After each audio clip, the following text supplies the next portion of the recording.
Joe, obviously, congratulations. I mean, that might have been the best performance of your career. How are you feeling after a night like that?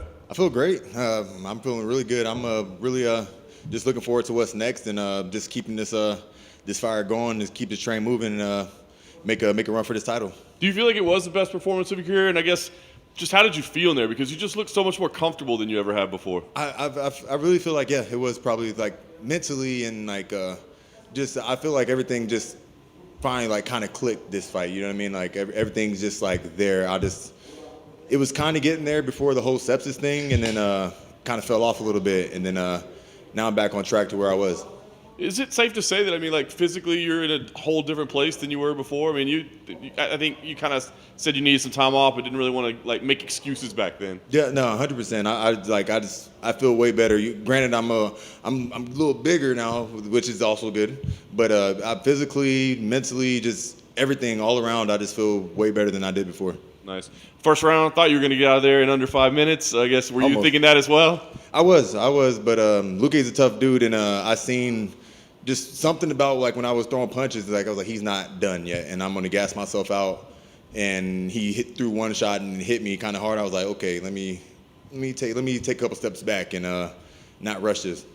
And I guess round two, I know Coach wasn't necessarily happy with the way round two went. How did you feel? Was that a product of you trying to manage the gas tank a little bit as well? Yeah, because like one of the things that because with sepsis came a congestive heart failure and my kidney shut down. So I've kind of like there's been this fear of gassing out, this fear of just like dying, you know what I mean, from being too tired that I'm like slowly trying to get over, you know what I mean? And it kind of hit in the second round just because, you know what I mean, it happens. And my coach pulled me out of it and then took over the third round.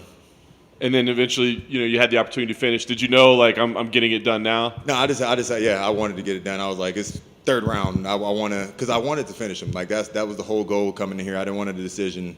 You know, my coach said it at the beginning once we signed the contract. It was like, you got to finish this dude. So we went out there, and that's what we did. Statement win tonight. I mean, you're definitely going to be up there at the top of the division. Gilbert Burns, a fight that makes sense. I mean, is that the one for you, or is it any number of names? What's next? Anybody ahead? I think Gilbert makes perfect sense, and I think he tweeted something. He actually like agreed to it, but that's contingent on if Jorge accepts the fight or not. But if Jorge isn't trying to fight, which he probably not, then me and Gilbert's going to fight. Hey Geoff, I just want to know.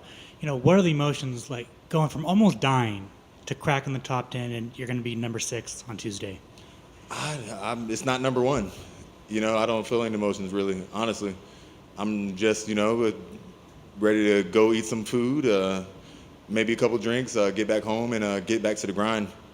I'm happy. I'm satisfied with the win. It's always satisfying to get a knockout. You know what I mean? That's what I love to do. But this isn't the end goal. This isn't my main goal. So keep on pushing until I get that belt. 10 finishes on this card. 10 fights, 10 finishes. Yeah. I guess just how does it feel to get a finish on this card? Feels good. Like 10 fights, 10 finishes. Has that ever happened? Like all the fights on the card get finishes? Only once. Hey, I'm glad to be a part of history. Congratulations. Hey, thank you.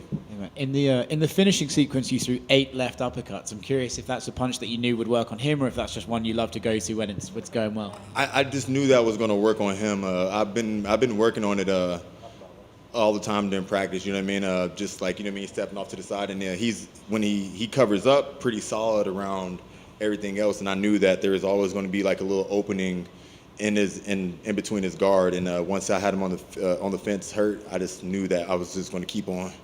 I wasn't planning on throwing 7 of them. I was planning on throwing 8. 1. It was 8. 8, yeah. I was planning on hitting him with 1 and he falls, but I guess it took 8. His reputation as being such a tough guy is obviously so well known. So when you're throwing those, is there even part of you that thinks, man, I hope he does go down, or do you think like every time I threw him, I was like, I hope this works. If it doesn't, then we're gonna have to keep on doing it. But that in the third round, I knew he was just too tired to stay up. You know what I mean? The first round, he had the cardio to work through the cobwebs, but in the third round, he was just too tired. He couldn't keep himself up. Congrats, man. Thank you. Just one. Fortis has been on quite a run these past 3 or 4 weeks. What's been the key, and just why are you guys hitting so hard now? Just the leadership that we have there with our coach, and and how everybody believes, you know what I mean? Everybody believes they're, you know what I mean? We're a unit, you know what I mean? Not a lot of gyms are like us. I don't know of any gyms that are like our gym, you know? And, you know, we're going to keep on going, and we're going to have multiple champions at our gym one day, I believe. So this is Fortis MMA. Get to know us.